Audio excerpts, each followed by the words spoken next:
बेटा, अब लगता है मेरा समय पास आ गया है।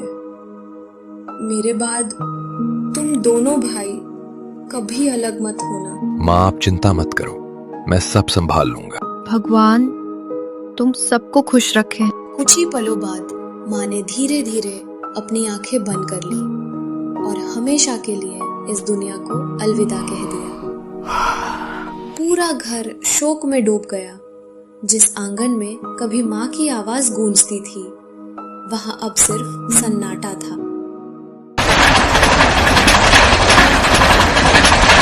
माँ की बीमारी की खबर सुनते ही छोटा बेटा और उसकी पत्नी शहर से तुरंत गांव के लिए निकल पड़े। उनके मन में बस एक ही चिंता थी, काश वे समय रहते माँ से मिल पाते। पता नहीं माँ आप कैसी होंगी, मन बहुत घबरा रहा है। आप चिंता मत कीजिए, भगवान सब ठीक करेंगे, हम जल्दी पहुंच जाएंगे। बस एक बार माँ से मिल लूं, यही दुआ है। लेकिन उन्हें नहीं पता था कि गांव पहुंचने पर उनकी जिंदगी एक नया मोड़ लेने वाली है। लंबे सफर के बाद राजू और मीरा आखिरकार गांव पहुंच गए, लेकिन घर के बाहर का माहौल देखकर उनके मन में अनहोनी का डर बढ़ने लगा। मीरा, ये घर के बाहर इतनी भीड़ क्यों लगी है? मेरा मन बहुत घबरा रहा है। राजू हिम्मत रखिए, चलकर देखते हैं। नहीं, ये नहीं हो सकता। मैं माँ से मिल भी नहीं पाया। राजू खुद को संभालिए। मैं माँ को आखिरी बार भी नहीं देख पाया मीरा। मैं बहुत देर से आया। राजू के दिल में माँ को खोने का दर्द था, लेकिन उसे नहीं पता था कि आगे उसे अपने ही घर में और भी बड़ा दुख मिलने वाला है। जाने के दुख में डूबा था। वहीं दूसरी तरफ रामू और कमला के मन में संपत्ति का लालच जाग चुका था। सुनते हो जी, अब मौका अच्छा है। अगर अभी नहीं सोचा तो बाद में पछताना पड़ेगा। क्या कहना चाहती हो तुम? साफ बात है, अगर राजू को हिस्सा मिल गया तो आधी जमीन और घर उसके हाथ चला जाएगा। बात तो तुम्हारी सही है। तो फिर देर किस बात की? सारे कागज अपने नाम कर लो, बाद में राजू कुछ नहीं कर पाएगा। लेकिन माँ हमेशा कहती थी कि दोनों भाई मिलजुल कर रहे। अरे रहने भी दीजिए, माँ की बातें मानते रहे तो जिंदगी भर हाथ मलते रह जाओगे। कमला की बातों में आकर रामू का मन भी लालच से भर गया। उसने अपने छोटे भाई के साथ धोखा करने का फैसला कर लिया।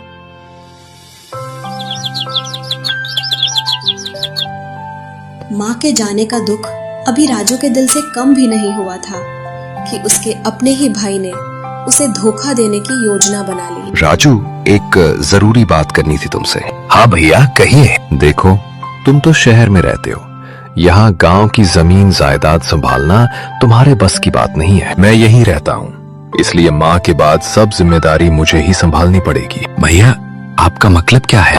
मतलब बिल्कुल साफ है, अब ये घर और जमीन रामू जी संभालेंगे। तुम अपना शहर वाला जीवन ही देखो। लेकिन ये मेरा भी घर है भाभी। घर? कौन सा घर राजू? इतने साल तुम शहर में रहे, यहाँ की जिम्मेदारियां किसने उठाई? माँ की सेवा किसने की? खेत कौन संभालता रहा?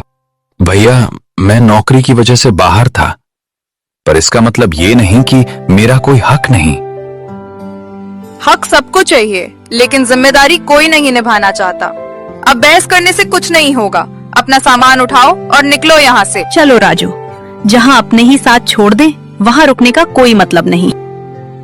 राजू और मीरा टूटे दिल के साथ अपना घर छोड़कर निकल पड़े, लेकिन किस्मत ने उनके लिए आगे कुछ और ही सोच रखा था। अपनों से मिला धोखा राजू और मीरा के दिल को तोड़ चुका था। दोनों बिना किसी मंजिल के जंगल के रास्ते आगे बढ़ रहे थे। मीरा, समझ नहीं आ रहा आप कहाँ जाएंगे। अपना कहने के लिए कुछ भी नहीं बचा। हिम्मत मत हारिए राजू, भगवान जब एक रास्ता बंद करते हैं तो दूसरा जरूर खोलते हैं। तभी उन्हें पास से एक आवाज सुनाई देती है। दोनों झाड़ियों के पास जाते हैं और देखते हैं कि एक गाय घायल और भूखी हालत में खड़ी है। अरे ये बेचारी कितनी कमजोर लग रही है, लगता है कई दिनों से भूखी है। पता नहीं किसने इसे इस हालत में छोड़ दिया। डरो मत, अब हम तुम्हें अकेला नहीं छोड़ेंगे। राजू, क्यों ना हम इसे अपने साथ ले चलें? हाँ, कम से कम हम इसका सहारा बन सकते हैं और शायद ये भी हमारी जिंदगी बदल दे।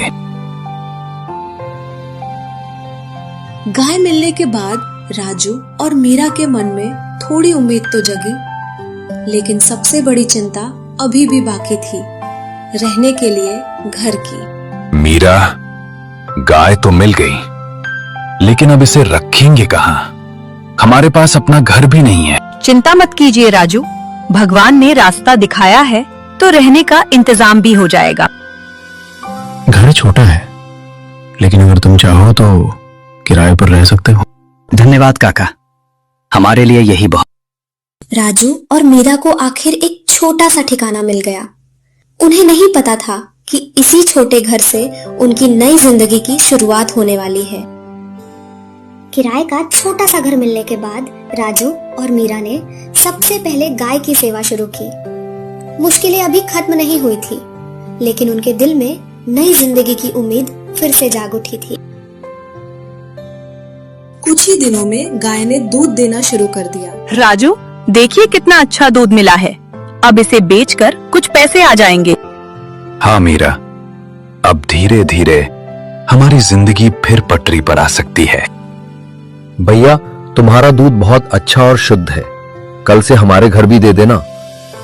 जी जरूर। आज तो अच्छी कमाई हो गई। मीरा, अगर एक गाय से इतना हो सकता है तो सोचो अगर हमारे पास और गाय हो तो। आप कहना क्या चाहते हैं? मेरा मतलब, क्यों ना हम अपनी छोटी सी डेयरी शुरू करें? ये तो बहुत अच्छा विचार है। मेहनत करेंगे तो जरूर सफल होंगे। राजू और मीरा के मन में अब एक नया सपना जन्म ले चुका था, अपनी खुद की डेयरी खोलने का सपना। कुछ समय बाद राजू की मेहनत रंग लाने लगी। उसने 3 और गाय खरीद ली और उसका छोटा सा काम अब एक डेयरी में बदल चुका था। सुबह से ही डेयरी पर ग्राहकों की भीड़ लगी रहती थी। गांव के लोग अब राजू के शुद्ध दूध पर भरोसा करने लगे थे और राजू मीरा की जिंदगी धीरे धीरे खुशियों से भरने लगी थी। धीरे धीरे पूरे गांव में राजू की डेयरी के दूध के चर्चे होने लगे। हर तरफ लोग उसकी मेहनत और ईमानदारी की तारीफ कर रहे थे। राजू की डेयरी का दूध सच में बहुत बढ़िया है। हाँ, इतनी जल्दी उसने बड़ा नाम कमा लिया। राजू की तारीफ सुनकर कमला जल भूनकर रह गई। उसे बिल्कुल बर्दाश्त नहीं हो रहा था कि जिसे उसने घर से निकाला था वही आज पूरे गांव में सम्मान पा रहा है। सुनते हो, पूरा गांव आज उस राजू की तारीफ कर रहा है। जिसे हमने घर से निकाला था वही आज डेयरी का मालिक बनकर घूम रहा है। क्या सच में इतना बड़ा काम खड़ा कर लिया उसने?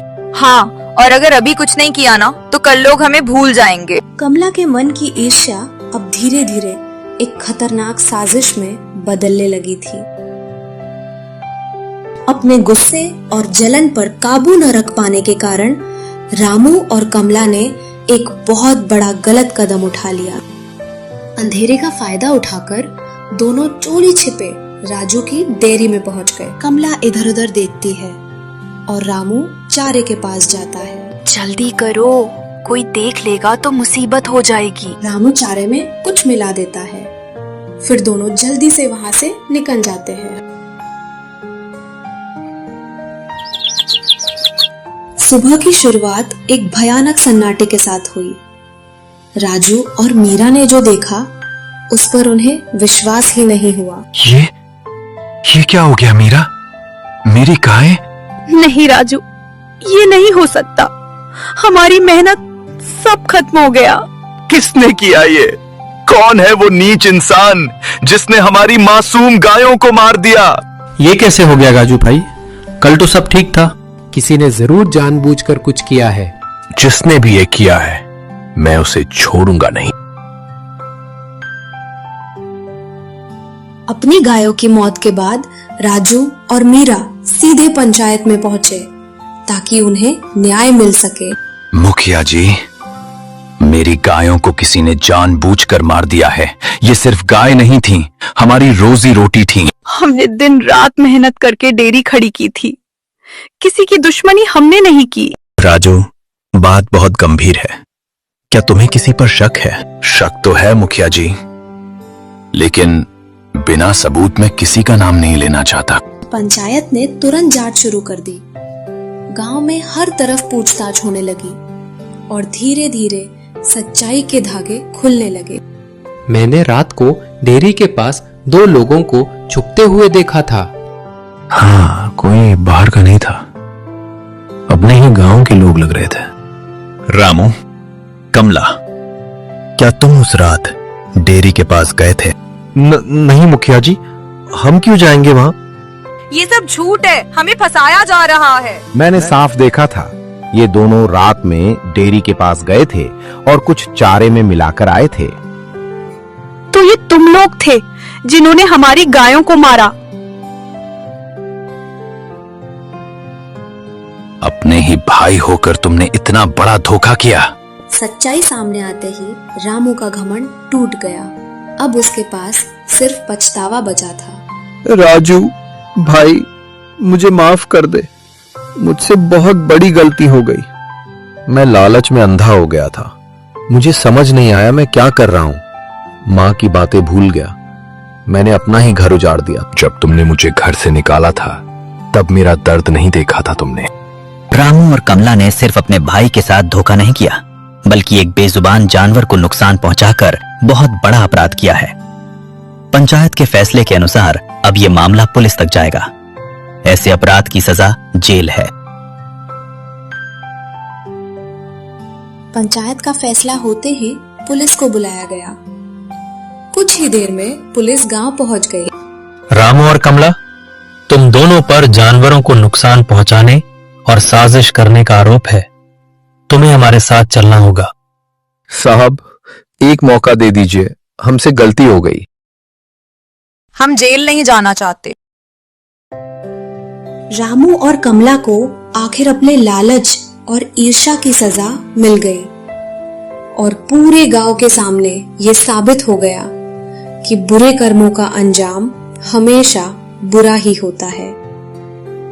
पंचायत के फैसले के बाद पुलिस ने राजू को थाने बुलाया ताकि उसे उसका खोया हुआ हक वापस दिया जा सके। राजू, जांच में साफ साबित हो गया है कि तुम्हारे बड़े भाई ने चालाकी से घर और खेत अपने नाम करवाए थे।